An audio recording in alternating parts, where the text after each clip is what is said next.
We think of Vikings as raiders and warriors. What rarely gets spoken of is what happened after the fight was over. When the clash of axes stopped and the shield walls broke, that's when the real nightmare began. Not for the men lying dead on the ground. Their pain was finished. It was their wives, their daughters, every woman left alive after the raid who faced something far worse. What the Vikings did to them made death look kind. You think you know Viking cruelty. The sagas barely dare to whisper what came next. If you're interested in real history from the Viking and Norse time, make sure to subscribe. It helps us keep this work alive. Tell us in the comments which city you're watching from. All of this comes from real sources, from Eben Fedlin's writings to digs at Dublin slave markets.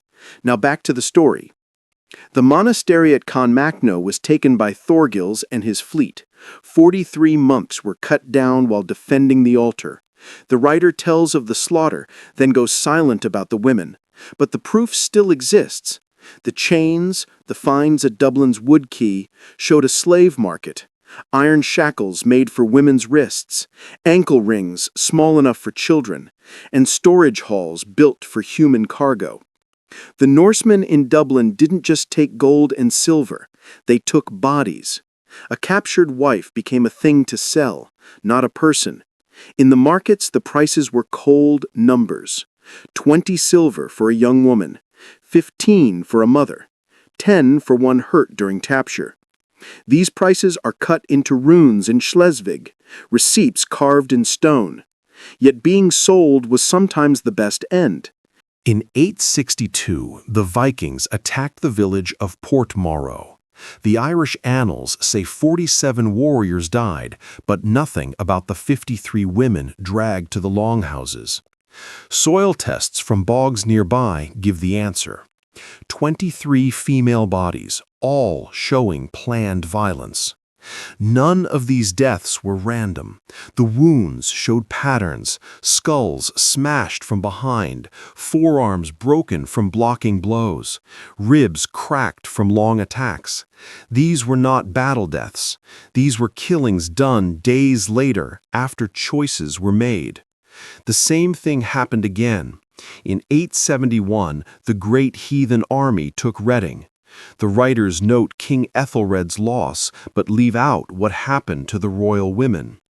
Digs at the old Saxon palace found stones stained with iron oxide, blood traces, enough for many deaths. Norse war life had rules, very strict ones. A dead man's wife became the lawful property of his killer, not as a servant, but as a forced wife. The Old Norse word was kona, an owned woman, property that breathes. Icelandic law books describe the ritual. The captor had to claim her before witnesses.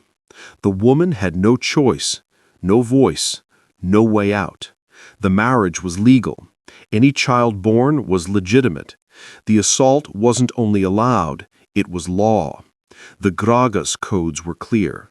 The claim had to be made within 3 days of capture, or rivals could fight for her. Women were fought over like animals, and forced marriage wasn't even the worst end. In 878, Norse raiders burned the monastery at Bangor. The annals record its destruction, but not the ritual that followed. Burn layers at other sites tell the story. Bone pieces from women, set in planned shapes.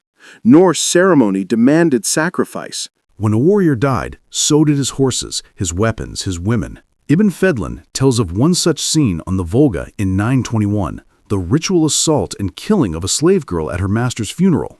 Archaeology shows it wasn't just one event. Boat burials across Scandinavia hold female skeletons with strangulation marks, drug traces in their teeth, proof they were given henbane before death. They went to the pyre dazed, hallucinating, compliant. Maybe that dulled the fear, or maybe it made it worse. By 907, the great army stayed for winter at Thetford. Chronicles mention cattle stolen and churches burned. Nothing about what happened inside the camp. The trash heaps speak instead. Infant bones, many of them with blunt force damage, not stillbirths, murders. Viking law was clear. If the mother was a slave, the child was a slave. If the child could not work, the child was killed. Harsh economics. The Domesday Book later shows the practice still lived on under the Normans. Population studies in Yorkshire revealed gaps right where Norse settlements stood. The bones at Repton prove it. The Great Army's camp of 873 to 874 held 249 skeletons. Only 63 were women. Women don't vanish unless they are taken away. Isotope tests of the female remains show they weren't locals, but captives brought from Ireland, Scotland, and Wales. Those in graves were the lucky ones, dead from childbirth or disease. The rest were dragged into the slave routes. Viking Dublin wasn't only a port, it was the center of human trafficking. Weekly ships brought new captives. Women were sorted by age. The young sent to Norse farms as breeding stock. The older sent east into the Islamic slave markets along the Russian rivers. Dendrochronology, the study of tree rings on Dublin's dock posts, tells the tale. Constant rebuilding from 841 to 970, more than 60 years of growth. That growth wasn't for fishing or fur trade. It was for something darker. The slave markets thrived. Each new dock meant more ships, more space for human cargo. The warehouses prove it too, stone foundations built to hold 200 captives at once. Drains cut into the floors, not for rainwater, for human waste. These weren't short-term pens, they were long-term prisons, human stockrooms. Arabic writers of the 9th century spoke of Viking slave caravans reaching Baghdad. Women sold there brought high prices. Pale-skinned women from Germanic and Celtic lands were treated like rare treasures, shown off like exotic goods. The Vikings knew what their buyers wanted and supplied the trade with ruthless skill. If you value real Viking and Norse history like this, don't forget to subscribe. It helps us. The main eastern slave route passed through Novgorod and Kiev, stretching 1,000 miles along the Dnieper River. Rune-carved ship records have been found listing slaves beside amber and furs. The numbers are chilling, about 20 women per ship, the usual load. But captivity wasn't the worst fate a woman could meet. It wasn't being sold. It wasn't forced marriage. It wasn't even ritual sacrifice. The most terrifying fate waited for the women who tried to resist. In 914, Irish forces took back Dublin from Norse control. The annals of the Four Masters describe the victory. The city free, the Vikings pushed out, but the records say nothing about what was found outside the walls. Archaeology has since given the answer. Digs uncovered punishment pits, stone-lined holes made for slow death. Inside were skeletons with clear injuries, legs broken so escape was impossible, arms smashed to stop suicide. These women were not killed fast. They were kept alive to suffer. Each pit was 6 feet deep and 3 feet wide, too small to lie flat, too shallow to stand. The victims died crouched in pain, death creeping over days, even weeks. Viking law codes confirmed the punishment. Any slave woman who hurt or killed her master was buried alive, but never quickly. The pit was shallow enough for air, but too deep to climb out. Victims died from thirst, cold, or exhaustion. Soil tests from Dublin's execution grounds prove it. The decay layers show long deaths, not quick burials. Some pits had sharp stones to cut flesh, others held water so the victims drowned slowly. The goal wasn't only death, it was long pain, a warning to others. Captives were forced to watch, learning what defiance would bring. By 919, Norwegian King Harald Fair had joined his rule. The civil wars among the Norse ended, expansion slowed, but the slave trade did not stop. It became more organized. With steady roots came trust. Captives could now be delivered on set dates. Merchants promised people the way farmers promised livestock. Byzantine trade records kept the details. The Rus-Byzantine Treaty of 944 even listed slave prices by type. Young women sold for the most. Pregnant women were cheaper. Children under 10 had almost no value. The market had rules, prices, and steady supplies. By 937, the last big Viking raid on Ireland ended at the Battle of Bruna. 5 kingdoms joined to crush the Norse attack. The win was clear, but what they found in the baggage train was even clearer. Portable breeding pens. These weren't rough cages, but planned frameworks. Iron parts and wood frames made to hold humans on long marches or during travel. Chains fitted for children. Sections that could be joined into big pens or pulled apart for quick moves. They were mobile slave markets moving with the army. Each pen could hold 12 adults or 20 children. Iron rings fixed into the wood kept chains in place. Wear marks proved they were used again and again. This wasn't random cruelty in war. This was a system built into their plans. For the Vikings, war wasn't only for land or treasure. It was for taking people. The wives and daughters of beaten warriors weren't just victims. They were the main goal. They were living goods to capture, manage, and trade. Digs in Viking towns prove it. Every big town had pens. Every harbor had sites for sorting. The system was everywhere, part of daily life, hidden in plain view. In 954, Eric Bloodaxe died at Stainmore. With his death, the last Viking kingdom in England fell. But the networks of slavery did not vanish. They were taken over. Christian rulers kept the system and gave it new names. Records from monasteries show the rise of indentured servants in huge numbers right after Viking defeats. These were not free deals. They were the same women, the same captives, just called something else. Slaves renamed for Christian buyers. In 1066, Harold Hardrada died at Stamford Bridge, marking the end of the Viking Age in England. Yet, archaeology shows what the chronicles don't. Mass graves of women dated exactly to the years of Viking defeats. These women weren't killed in raids, they were executed, erased, their evidence wiped away. The reason is clear at Repton. A mass grave sealed in 986 was found. 236 bodies, all female. Each showed signs of killing, blunt blows, strangling, poisoning. But isotope tests showed the shocking truth. These were not captives. They were Norse-born women. The grave matches the time Viking power in England was falling. Norse towns were lost. The women buried there were not enemies. They were the Vikings' own wives and daughters. Why? Because the men knew. They knew what awaited captured women. They had done it themselves for generations. And so, facing defeat, they turned those same methods inward. They killed their own families before they could be taken.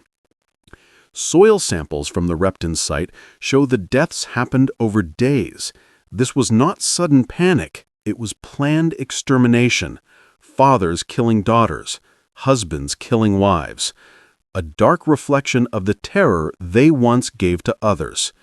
The chronicles are silent. The sagas never mention it. But the bones tell the story, and one detail makes it unforgettable. Carved into one skull was a runic message, 3 words in Old Norse. I'm better this way. During that mass killing, someone stopped to carve a message into bone, a reason. Even in slaughter, they needed to believe it was right. The skull was from a girl no older than 12 or 14. Tests prove she was born in Norway, taken to England as a child, and killed by her own people to stop capture. The carving was done after death, as if to explain to her or to themselves why it happened. The truth is this: Viking sexual violence was not random, and it wasn't only in raids. It was part of their law. The Gragas codes from Iceland state it clearly. A man claiming a woman had to announce it in public with at least 3 witnesses. Her fight didn't matter. Her consent didn't matter. If she ended her life to escape, the captor could still demand payment from her family. Suicide was an escape. It was theft of property. The fine was 40 silver marks. To give perspective, that was more than most freemen could make in a whole year. By 978, King Ethelred took the throne of England. His very first order was about Viking slave trading, not to stop it, but to tax it. Customs records from London show taxes collected on human cargo. 5 silver coins for a woman, 2 for a child. The English were not shocked by what the Norse were doing. They envied the profit and wanted their share. Shipwrecks give more details. Wrecks pulled from the North Sea show special holds, air shafts for breathing, water stores for long trips, and strong rooms made not for goods, but for people. These were not makeshift slave ships. They were built for this. The biggest one found could carry 80 captives below deck. Timber tests show it was built around 912. Burn marks prove it sank at sea. 80 women chained inside died with it. And yet some women refused to stay victims. Some fought back. In 923, Frankish records tell of a woman named Gunhild. She was a freed Norse captive who used the raiders' own ways against them. She knew their tricks, their weak spots, their fears. For 7 years, she led war bands across Frankish lands, destroying Viking camps and freeing hundreds of captives. The chronicles credit her with destroying 12 Viking bases. Her ways were cruel. Surprise raids, no prisoners, no pity. Her last raid hit the slave market at Rouen. Accounts say she executed every traitor she found there. 47 Viking men died. The punishment was always the same: castration first, then death from blood loss. After 930, Gunhild disappears from record. But burn layers at Viking sites from that time tell the story. Someone was hunting Vikings, someone who knew exactly how to break them. The taking of defeated women didn't stop with the Vikings. It spread. Norman records from the 11th century describe the same custom in conquered England. When William's knights got land, the lists included not just animals and grain, but women. The Domesday Book shows it clearly. Female dependents counted next to cattle and plows. Women were listed as property, valuable but replaceable. Digs in Norman castles show how that worked. Yards often had cells made only for women. Stone walls, iron doors, no windows. Some held 30 at a time. Bones found in castle waste piles tell the rest. Infant death rates close to 100%. These were not accidents. This was planned policy. Children from forced unions showed proof of rape. They were seen as risk, so they were killed. In 1066 came the Norman Conquest. Harold Godwinson died at Hastings, and England changed rulers. But the new lords copied the same ways the Vikings had used. Saxon women were taken and forced into marriage with Norman knights. Marriage became the cover that turned rape into law. Writers of the time called it civilizing Saxon blood. Today we would call it something else: cleansing by sexual violence. Medieval marriage papers show the money side. Saxon heiresses sold for high sums not for love or family ties, but because their lands could be taken into Norman control. Women's choice did not matter. Their bodies were a tool for property transfer. Church records tell of the fight. Some women chose death instead. Others ran to convents. The number of nuns in England tripled in the 10 years after Hastings. Noble women's suicide rates went up sharply. The church called many of them saints. The state wrote them down as lost property. The strongest proof doesn't come from old books, but from science. DNA studies of people today show patterns that match the history of Viking slavery and Norman conquest. Mitochondrial DNA, passed from mothers to children, tells the truth. Celtic and Saxon female lines appear in Scandinavian bloodlines starting in the 9th century. This wasn't culture sharing. It wasn't travel. It was rape, repeated for generations on a massive scale. In Iceland today, about 60% of female ancestry comes from Celtic women taken as captives. In Norway, about 40% comes from women of the British Isles. Behind those numbers are thousands of lives, thousands of women taken, pregnancies forced, children born who never knew their mother's true name. The size was huge. The system was planned, and while old records stayed quiet, bones and DNA keep the truth alive. But archaeology keeps finding even darker things. At Jorvik, modern York, a new dig shocked historians. They found a building from around 876. Inside were 64 cells, chains fixed to stone walls. Soil tests show the place was used for 40 years. This wasn't a jail. It was a breeding house. The bones tell it clearly. Hundreds of women went through those cells. All showed signs of many pregnancies, all thrown away when they could no longer give birth. The building stood in the middle of York. Not hidden, not secret, everyone knew. Church records prove it. Baptism lists record 732 births from that site. Only 12 children lived past the age of 5. The rest were gone. The church called them foundlings, with no parents, then sold them into service. The money went straight to church building works. Account books from York Minster even list regular payments to the operators. Not gifts, not charity, but fees for work. The church wasn't just aware, it was a partner. This was everywhere. In Norse towns, in Norman towns, every big place had such buildings. Every church had such records. The system was complete. The profit was huge. The suffering was endless. And at Repton, in the famous grave of Norse women, new soil tests found one more horror. The grave wasn't from one killing. Deeper layers show many burials over 50 years. This wasn't one desperate act.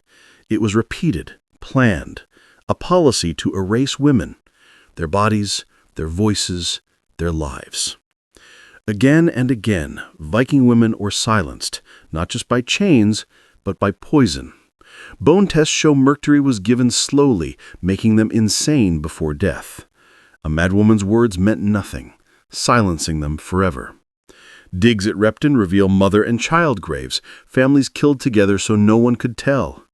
These were not random deaths. They were chosen killings, women who had seen too much, women who knew the system of slavery from the inside. And among the skulls, one carried a final mark in Old Norse, "Better this way." A last excuse carved by hands that knew exactly what waited for captured wives.